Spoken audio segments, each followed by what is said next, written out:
प्रिय विद्यार्थियों, आज की कथा वार्ता एक विचारक की है, चिंतक की है, दार्शनिक की है, जो एक छोटे से गांव में अपने परिवार के साथ रहता है।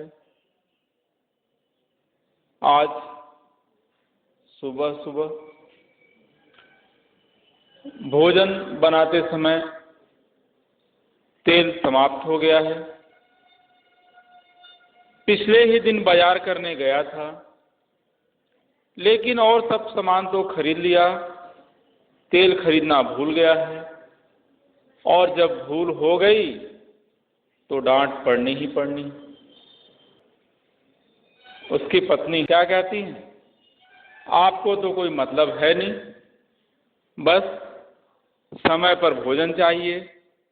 अब आप ही बताइए, जब तेल है नहीं तो सब्जी बनेगी कैसे? विचारक कहता है, मैं अभी जाता हूं,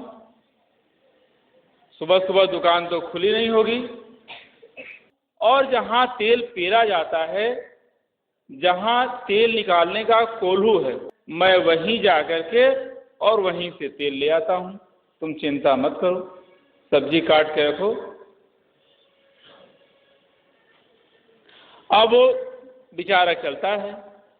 कोल्हू का मालिक अपनी दुकान पर बैठा है, तेल बेच रहा है। वो उसकी दुकान के पीछे उसका बैल कोल्हू खींच रहा है। विचारक उस कोल्हू के मालिक को, जो दुकान पर बैठा हुआ है, पैसे देता है। वह तेल तौल रहा है। इधर विचारक दुकान के पीछे कोल्हू चलाते बैल को देखता है और बड़े असमंजस में पड़ जाता है। आश्चर्यचकित है यह देखकर कि बैल स्वयं कोल्हू खींच रहा है, स्वयं कोल्हू चलाकर तेल पेर रहा है। उसको हाँकने वाला कोई नहीं है, उसके पीछे पीछे उसको चलाने वाला कोई नहीं है। अब ऐसी स्थिति देखकर एक बार तो विचारक भूल ही जाता है कि वो तेल खरीदने आया है। वह कोल्हू के मालिक से क्या कहता है कि मैं तो यहां विश्व का 8वां आश्चर्य देख रहा हूं। क्या देख रहा हूं कि बैल स्वयं कोल्हू चला रहा है और तेल निकाल रहा है। मैं तो आज तक समझता था कि कोल्हू के बैल को जब तक चलाया न जाए, जब तक उसकी मॉनिटरिंग ना हो, जब तक उसको ठीक न किया जाए, तब तक वह एक कदम आगे नहीं बढ़ता है, वहीं का वहीं रह जाता है। लेकिन यहां तो मैं कुछ और ही देख रहा हूं।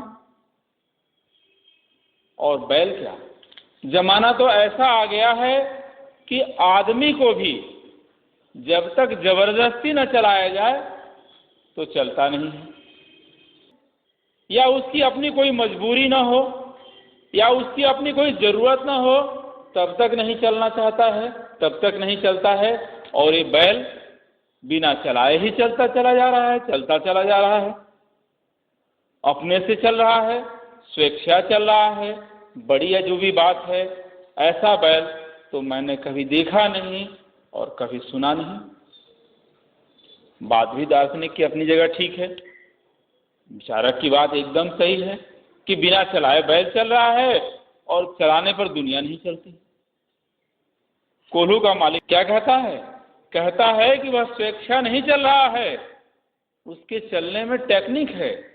देख नहीं रहे हो, उस बैल के आंख पर पट्टी बांधी हुई है, उसकी दोनों आंखें बंद है। विचारक कह रहा है कि देख तो रहा हूं कि उसकी आंखों पर पट्टी बंधी है, उसकी दोनों आंखें बंद हैं। कोल्हू का मालिक कहता है कि बैल को दिखाई ही नहीं दे रहा है कि उसके पीछे कोई है भी या नहीं, और वह यही मानकर चल रहा है कि उसके पीछे जरूर कोई न कोई है या मैं हूं। तो विचारक क्या कहता है तो विचारक दार्शनिक है। क्या कहता है कि वह रुककर भी तो जांच कर सकता है कि उसके पीछे कोई है या नहीं।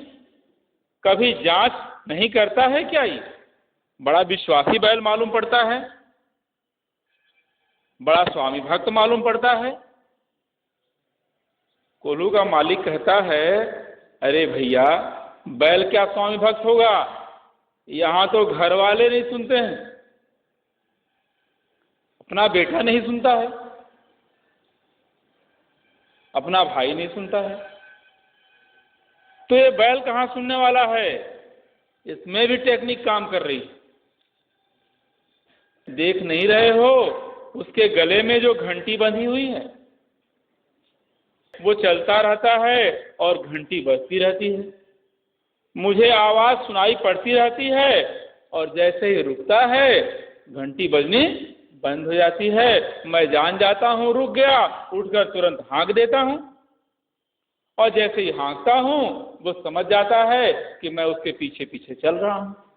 वो समझ रहा है कि मैं उसके पीछे पीछे चल रहा हूं और मुझे घंटी की आवाज सुनाई पड़ती है, मैं जानता हूं कि वो चल रहा है। विचारक कहता है कि तो बड़ा अच्छा है कि तुमको घंटी की आवाज सुनाई पड़ रही है, वो चल रहा है।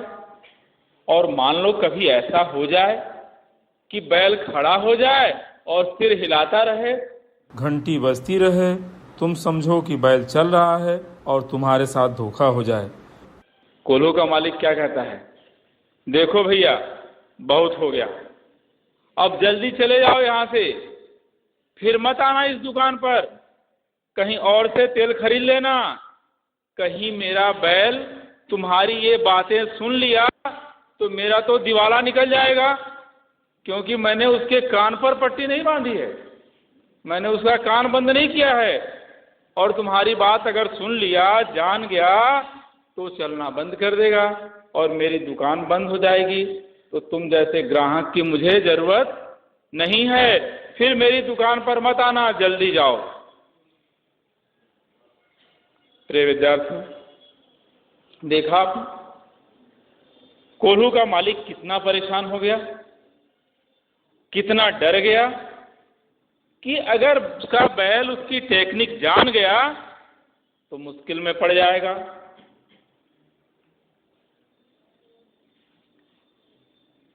और वो जो चाल चल रहा है वो सफल नहीं हो पाएगा।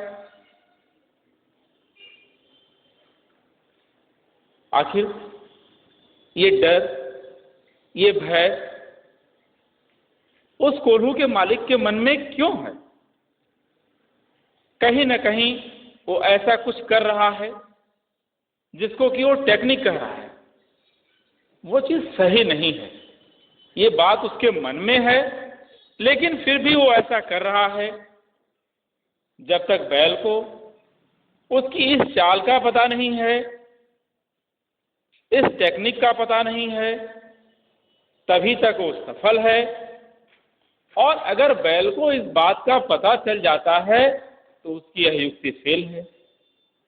बैल भी अगर इतना चालबाज होता जितना कि वो दुकानदार है, तो फिर उस बैल को कोई बैल क्यों कहता? आपको जब कोई बैल कहता है तो बहुत नाराज होता है। आखिर आप में उस बैल में क्या? ये प्रश्न है का समाधान चाहिए। उस बैल का भला होना, स्वामी भक्त होना, विश्वासी होना ही उसे कोल्हू का बैल बना देता है। कोल्हू के बैल की स्थिति समझ रहे हैं ना? वहीं का वहीं चलना है उसको। मेरे कहने का आशय यह नहीं है कि स्वामी भक्त होना, विश्वासी होना उचित नहीं है, लेकिन इतना जरूर कहना है कि आप तो बैल नहीं।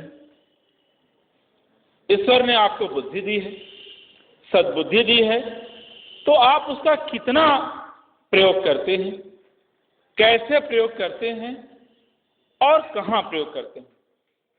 बुद्धि तो बैल के पास भी है, ऐसा थोड़े है तो उसका बुद्धि नहीं है, लेकिन वो बैल इसलिए है कि वो अपनी इस बुद्धि का प्रयोग नहीं कर रहा है, तभी तो कोल्हू में घूम रहा है। उसको पता ही नहीं है कहाँ जाना है और कहाँ पहुंचा है, कहाँ पहुंचेगा।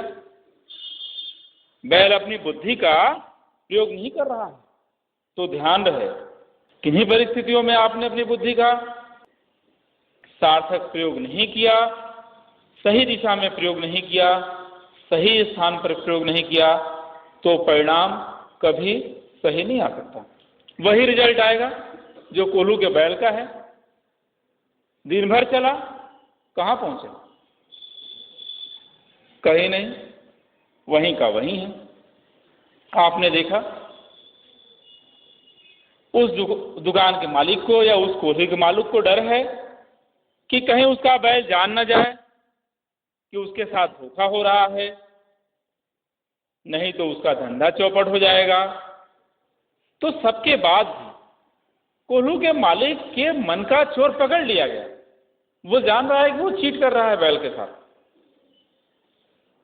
तो जान लो, कहीं आपके मन में अगर कोई ऐसा चोर हो, आप भी कोई ऐसी टेक्निक यूज कर रहे हो, तो समझ लो उद्देश्य तक पहुंचना मुश्किल है, क्योंकि कभी न कभी उसका खुलासा हो ही जाएगा।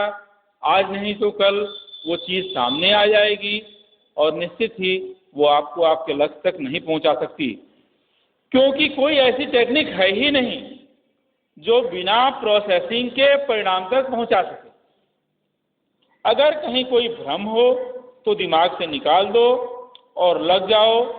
अभी भी बहुत समय है, अभी भी बहुत अवसर है। वैसे भी जिस रास्ते पर आप चल रहे हैं उससे आसान रास्ता इस दुनिया में कोई दूसरा नहीं है। अब आप कितना चल पाते हैं, कहाँ तक पहुँच पाते हैं, यह आपका अपना विषय है। लेकिन मुझे तो आपको समझाना ही है, मुझे तो आपको बताना ही है कि कोई ऐसी युक्ति नहीं जो बिना किए परिणाम दे सके। जो भी प्रॉपर प्रोसेसिंग करेगा उसे ही परफेक्ट रिजल्ट मिल सकता है। हाँ, कुछ लोग पड़ाव को ही, पड़ाव समझ रहे हैं, जो रास्ते में रुकने की जगह होती है उसको हम पड़ाव कहते हैं। हाँ, कुछ लोग पड़ाव को ही मंजिल समझ लेते हैं। तो मैं उनकी बात नहीं करता, मैं उनकी बात करता हूँ जो स्वयं मंजिल बन जाते हैं। उन तक पहुंचकर तमाम रास्ते अपना सौभाग्य मानते हैं। नहीं तो कोल्हू के बैल सा जीवन तय कर लेना भी कोई बुद्धिमानी है जो घूम घूम कर वहीं से गुजरना है और उसे पता भी नहीं है कि वो वहीं का वहीं है। जरा सोचो, अगर आपके साथ भी ऐसा ही हो तो इसे क्या कहा जाएगा? जीवन वृत्ताकार नहीं है, इसे तो फैलाव चाहिए, इसे तो विस्तार चाहिए। जिसने जीवन को विस्तार दिया समझो उसका जीवन सार्थक है। जिसने उसे संकीर्णता दी फिर कुछ कहने की जरूरत नहीं है। बस वही हाल होगा कोल्हू के बैल का कि उसी वृत्ताकार परिपथ में घूमते घूमते जीवन समाप्त हो जाएगा। जीवन को विस्तार देना होगा। जीवन में आने वाली प्रत्येक घटना, क्रिया प्रतिक्रिया, स्थिति परिस्थिति को सहर्ष स्वीकार कर उसे अपने उद्देश्य की दिशा में अग्रसारित करना ही जीवन का लक्ष्य होना चाहिए। और आप ऐसा कर रहे हैं तो निश्चित आप अपने लक्ष्य की ओर बढ़ रहे हैं। प्रिय विद्यार्थियों, आप इस दिशा में लगे हैं, लगे रहेंगे। आप सफल हो रहे हैं, आप सफल होते रहेंगे। आप सफल हों। शिवो अहम।